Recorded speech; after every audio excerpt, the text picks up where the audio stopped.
ക്ലാസ്സിൽ 2 ടെസ്റ്റിനെ കുറിച്ച് പഠിച്ചു. സബ്സ്റ്റാൻഷ്യൽ പ്രസൻസ് ടെസ്റ്റ്, അങ്ങനെ 2 ടെസ്റ്റ് കുറിച്ച് പഠിച്ചു. Okay, so then if substantial presence test is satisfied, still an individual may be treated as a non-resident alien if he or she has a closer connection to a foreign country. അതായത് നമ്മൾ കഴിഞ്ഞ ക്ലാസ്സിൽ പഠിച്ചു, green card test പാസ്സായാലും അല്ലെങ്കിൽ green card test satisfied ആയാലും നമ്മൾ non ഏലിയൻ്റ് ആയിട്ട് treat ചെയ്യുന്ന 3 സിറ്റുവേഷൻസ് ഏതൊക്കെയായിരുന്നു? ഒന്ന്, വോളണ്ടറി നമ്മൾ തന്നെ പറയുകയാണ് നമുക്ക് വേണ്ട എന്ന്. സെക്കൻഡ് വൺ ഏതായിരുന്നു? USCIS ടെർമിനേറ്റ് ചെയ്യുമ്പോൾ, അതാണ് അഡ്മിനിസ്ട്രേഷൻ ടെർമിനേറ്റ് എന്ന് പറയുന്നത്. പിന്നെ ജുഡീഷ്യലി ടെർമിനേറ്റ് ചെയ്യുന്നു, അതാരാ? Federal court. 3 സിറ്റുവേഷൻ പിടിച്ചു. ഒന്ന് വോളണ്ടറി ടെർമിനേഷൻ നമ്മൾ തന്നെ, അല്ലെങ്കിൽ അഡ്മിനിസ്ട്രേഷൻ ടെർമിനേഷൻ ബൈ USCIS, പിന്നെ ജുഡീഷ്യൽ ടെർമിനേഷൻ ഫെഡറൽ കോർട്ട്. ഈ 3 സിറ്റുവേഷനിലും എന്താ? നോൺ ഏലിയൻ്റ് ആവും, നോൺ റെസിഡൻറ്റ് ഏലിയൻ. അതുപോലെ തന്നെ സബ്സ്റ്റാൻഷ്യൽ പ്രസൻസ് ടെസ്റ്റ് സാറ്റിസ്ഫൈ ചെയ്താലും അല്ലെങ്കിൽ സക്സസ്ഫുള്ളി കംപ്ലീറ്റ് ആയാലും നമ്മൾ നോൺ റെസിഡൻറ്റ് ഏലിയൻ ആവുന്ന സിറ്റുവേഷൻ വരും. അതെപ്പോഴാണ്? If he or she has a closer connection to a foreign country.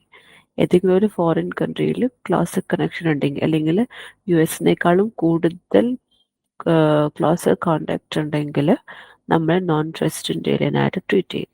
ഇപ്പം നമ്മൾ US-ൽ 183 days പ്രസൻ്റ് ആയിരുന്നാൽ പോലും നമ്മുടെ ടാക്സ് ഹോം എന്ന് പറയുന്നത് വേറൊരു ഫോറിൻ കൺട്രിയാണ്, അല്ലെങ്കിൽ നമുക്ക് അവിടെ ഒരു ക്ലോസർ കണക്ഷനോ ക്ലോസർ കോണ്ടാക്റ്റോ ഉണ്ടെങ്കിൽ നമ്മളൊരു നോൺ റെസിഡൻറ്റ് ഏലിയൻ ആയിരിക്കും. Okay, establishing a closer connection. If the tax preparer or IRS establishes that the taxpayer has maintained more significant contacts with the foreign country than with the US, then he may be treated as non-resident alien. Okay, US-നേക്കാളും കൂടുതൽ നമുക്ക് connection ഉള്ളത് വേറൊരു country ആയിട്ടായിരിക്കും. അങ്ങനത്തെ ഒരു situation വന്നു കഴിഞ്ഞാൽ നമ്മൾ നോൺ റെസിഡൻറ്റ് ഏലിയൻ ആയിരിക്കും. ഇപ്പോൾ നമ്മൾ ഗ്രീൻ കാർഡ് ടെസ്റ്റ് ആയിക്കോട്ടെ, സബ്സ്റ്റാൻഷ്യൽ പ്രസൻറ്റ് ടെസ്റ്റ് ആയിക്കോട്ടെ, ഈ 2 ടെസ്റ്റ് പാസ്സായാൽ പോലും അല്ലെങ്കിൽ സാറ്റിസ്ഫൈഡ് ആയാൽ പോലും നമ്മൾ അവിടെ നോൺ റെസിഡൻറ്റ് ഏലിയൻ ആയിട്ട് ട്രീറ്റ് ആവുള്ളൂ. കാരണം നമുക്ക് US-നേക്കാളും കൂടുതൽ കണക്ഷൻ വരുന്നത് വേറെ കൺട്രി ആയിട്ടായിരിക്കും. Okay, so the following are some fact that may be considered to establish. Okay, so country of residence as designated in documents. ഇപ്പം നമ്മുടെ ടാക്സ് ഒക്കെ ITR ഫയൽ ചെയ്യുന്ന സമയത്ത് ഡോക്യുമെന്റ്സ് ഉണ്ടാവുമല്ലോ, അതിനകത്ത് നമ്മുടെ കൺട്രി ഓഫ് റെസിഡൻസ് നമ്മൾ വെച്ചിരിക്കുന്നത് വേറെ കൺട്രി. ഇപ്പം നമ്മൾ എക്സാമ്പിൾ ആണ് ഇന്ത്യ ആണെന്ന് വിചാരിക്കുക. ഓക്കെ, കൺട്രി ഓഫ് റെസിഡൻസ് നമ്മൾ ഇന്ത്യ ആണ് വെച്ചിരിക്കുന്നത്. അതുപോലെ ടാക്സ് പേയേഴ്സ് പെർമനന്റ് ഹോം US-ലല്ല, ഇന്ത്യയിലാണെന്ന് വിചാരിക്കുക. Then drive licence, Indian drive licence ആണ് നമുക്ക്. Then where he or she vote, നമ്മൾ വോട്ട് ചെയ്യുന്നത് ഇന്ത്യയിലാണ്. അതുപോലെ നമുക്ക് നമ്മുടെ social, political, religious, cultural affiliations എല്ലാം ഇന്ത്യയുമായിട്ടാണ്. US-ആയിട്ട് വേറൊരു ബന്ധമില്ല. നമ്മൾ US-ൽ വന്നു, ജോലി ചെയ്യുന്നു, പോകുന്നു, അങ്ങനത്തെ ഒരു അറ്റാച്ച്മെന്റ് മാത്രമേ ഉള്ളൂ. അല്ലാതെ ബാലൻസ് എല്ലാം നമുക്ക് ഇന്ത്യയിലാണെന്ന് വിചാരിക്കുക. അങ്ങനത്തെ ഒരു സിറ്റുവേഷൻ വന്നാൽ നമ്മുടെ നോൺ റെസിഡൻറ്റ് ഏലിയൻ ആയിരിക്കും. നമ്മൾ ഏതൊക്കെ ടെസ്റ്റ് പാസ്സായി എന്ന് പറഞ്ഞാലും നമ്മൾ നോൺ റെസിഡൻറ്റ് ഏലിയൻ ആയിട്ട് കണക്കാക്കുള്ളൂ. മനസ്സിലായില്ലേ? ഈ പോയിന്റ് മനസ്സിലായില്ലേ? നമ്മളിപ്പോൾ ഒരു ഗ്രീൻ കാർഡ് ടെസ്റ്റ് എന്ന് പറഞ്ഞാൽ എന്തായിരുന്നു? നമ്മളൊരു US-ലെ ലോഫുൾ പെർമനന്റ് റെസിഡന്റ് ആണെന്ന് തെളിയിക്കാൻ വേണ്ടിയിട്ടുള്ള ഒരു ടെസ്റ്റാണ് ഗ്രീൻ കാർഡ് ടെസ്റ്റ് എന്ന് പറയുന്നത്.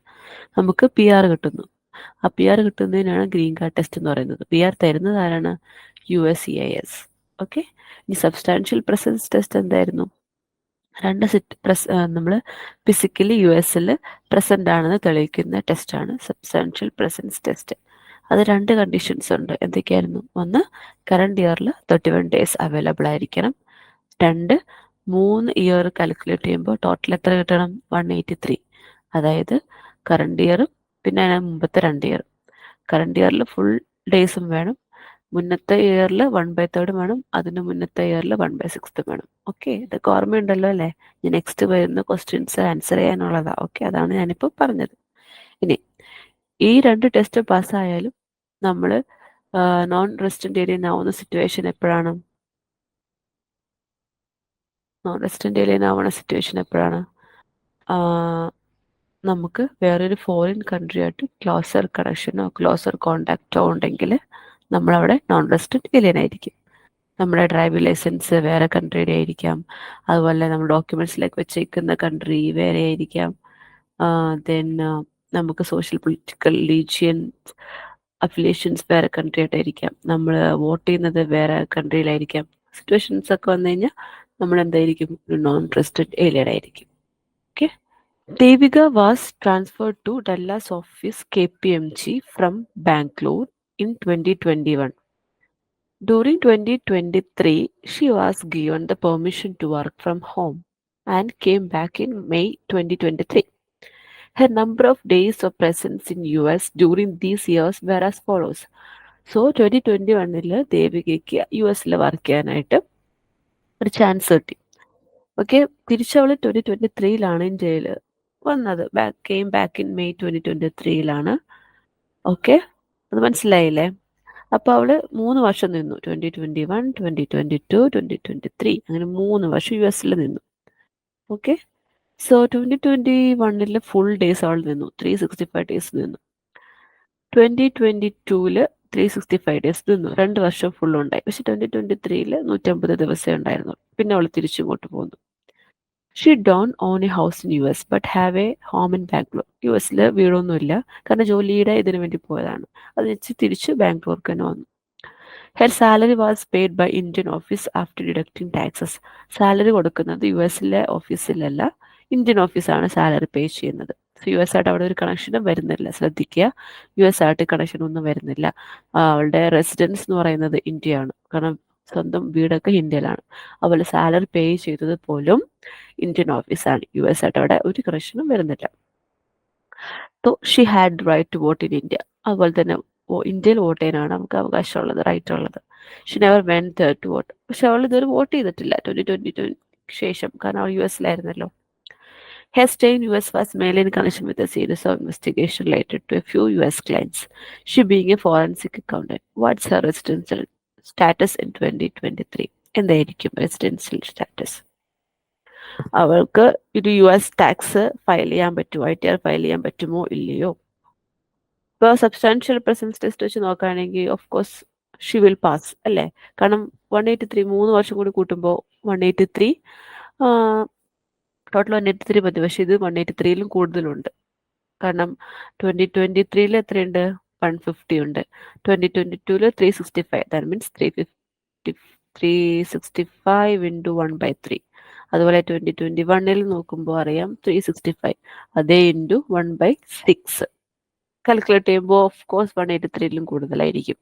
അപ്പോൾ സബ്സ്റ്റാൻഷ്യൽ പ്രസൻസ് ടെസ്റ്റ് പാസ്സായിട്ടുണ്ടാവും.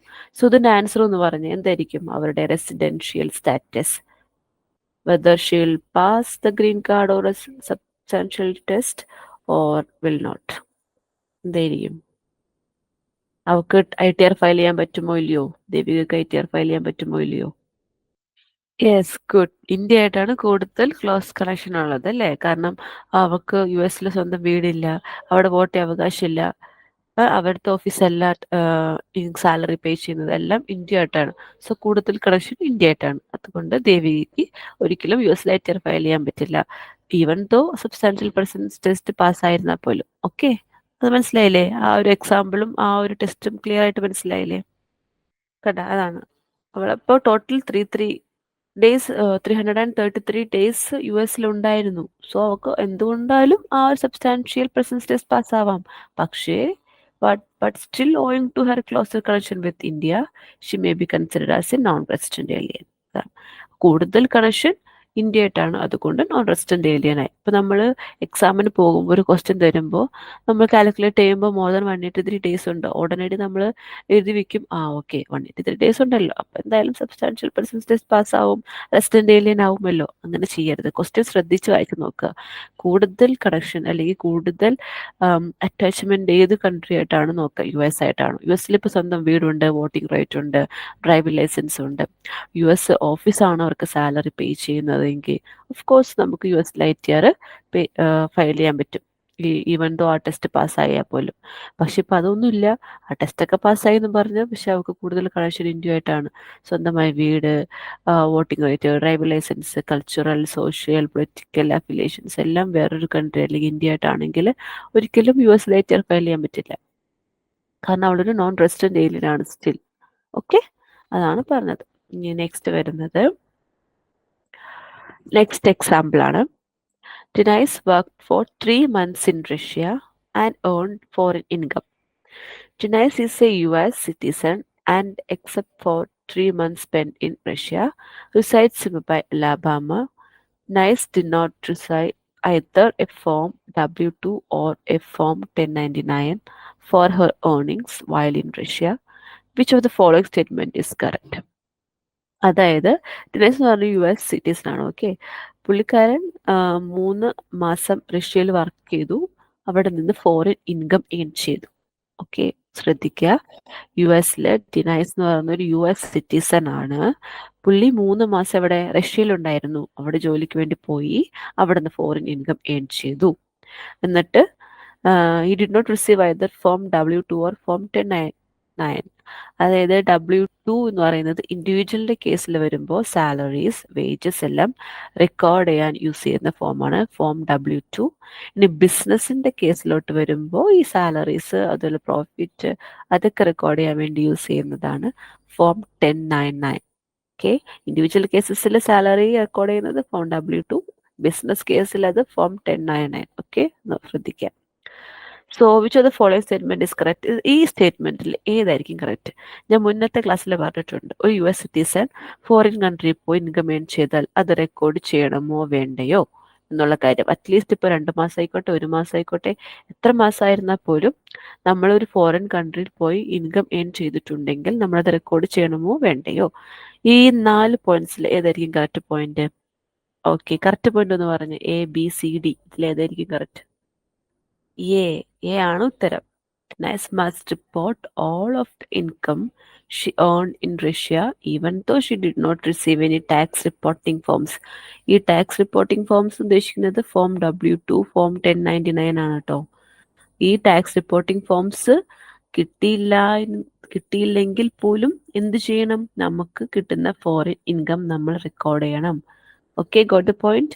നമ്മളൊരു US സിറ്റിസൺ ആണെങ്കിൽ, നമ്മളൊരു US റെസിഡന്റ് ഏലിയൻ ആണെങ്കിൽ, നമ്മൾ 1 മാസത്തേക്കായിക്കോട്ടെ, 2 മാസത്തേക്കായിക്കോട്ടെ, എത്ര മാസത്തേക്കാണെങ്കിലും നമ്മളൊരു ഫോറിൻ കൺട്രിയിൽ പോയി ഇൻകം ഏൺ ചെയ്തിട്ടുണ്ടെങ്കിൽ ആ ഇൻകം നമ്മൾ ITR ഫയൽ ചെയ്യുമ്പോൾ റിപ്പോർട്ട് ചെയ്യണം. Even though tax reporting forms കിട്ടിയില്ലെങ്കിൽ പോലും. ടാക്സ് റിപ്പോർട്ടിംഗ് ഫോംസ് എന്ന് പറഞ്ഞാൽ ഏതൊക്കെയാ? Form W-2, അതുപോലെ തന്നെ Form 1099. Form W-2 യൂസ് ചെയ്യുന്നത് ഇൻഡിവിജ്വലിന്റെ കേസിലാണ്, സാലറി, വേജസ് എന്ന കാര്യങ്ങളെല്ലാം റെക്കോർഡ് ചെയ്യാൻ. Form 1099 യൂസ് ചെയ്യുന്നത് ബിസിനസ് റിലേറ്റഡ് കാര്യങ്ങൾക്കാണ്, അവിടുത്തെ പ്രോഫിറ്റും ഇൻകവും കാര്യങ്ങളൊക്കെ റെക്കോർഡ് ചെയ്യാൻ. നെക്സ്റ്റ്, അടുത്ത question. Which of the following is the green card test? ഈ ABCD ഈ 4 ഓപ്ഷൻ തന്നിട്ടുണ്ട്. ഇതിലെ ഗ്രീൻ കാർഡ് ടെസ്റ്റ് ഏതായിരിക്കും? കറക്റ്റ് ആപ്റ്റ് ആവുന്ന പോയിന്റ് ഏതായിരിക്കും? Answer is C. Whether or not a taxpayer is a lawful permanent resident of the United States at any time during the calendar year 2021. Permanent resident green card test എന്ന് പറഞ്ഞാൽ എന്താ? PR card, permanent resident card. ഒരു green card test pass ആവണമെങ്കിൽ എന്തായിരിക്കണം? ഒരു lawful permanent resident ആയിരിക്കണം. അതാണ് ഞാൻ പറഞ്ഞത്, ആ വേർഡ് കിടപ്പുണ്ടെന്ന്, പെർമനന്റ് റെസിഡന്റ്. നമ്മളൊരു ലോഫുൾ പെർമനന്റ് റെസിഡന്റ് ആണെങ്കിലാണ് ഗ്രീൻ കാർഡ് ടെസ്റ്റ് പാസ്സാവുന്നത്. അതുപോലെ തന്നെ US ഫിസിക്കലി പ്രസന്റ് ആണെങ്കിലാണ് സബ്സ്റ്റാൻഷ്യൽ പ്രസൻസ് ടെസ്റ്റ് പാസ്സാവുന്നത്. ഈ ഷോർട്ട് വേർഡ്സ് എല്ലാം നമ്മൾ മെയിനായിട്ട് യൂസ് ചെയ്യുക. ഒരു ക്വസ്റ്റ്യൻ കാണുമ്പോൾ നമ്മൾ ആ കണക്റ്റഡ് വേർഡ് ഉണ്ടോ എന്ന് നോക്കുക. ഇപ്പോൾ ഗ്രീൻ കാർഡ് ടെസ്റ്റുമായിട്ട് കണക്റ്റഡ് ആവുന്നതാണ് lawful permanent resident. US lawful permanent resident ആണെങ്കിൽ മാത്രമേ ഗ്രീൻ കാർഡ് ടെസ്റ്റ് പാസ്സാവൂ. അതുപോലെ 183 ഡേയ്സ് അല്ലെങ്കിൽ അറ്റ്ലീസ്റ്റ് 31 ഡേയ്സ് കറണ്ട് ഇയറിൽ US പ്രസന്റ് ആണെങ്കിൽ മാത്രമേ സബ്സ്റ്റാൻഷ്യൽ പ്രസൻസ് ടെസ്റ്റ് പാസ്സാകൂ. ഇപ്പൊ മനസ്സിലായോ?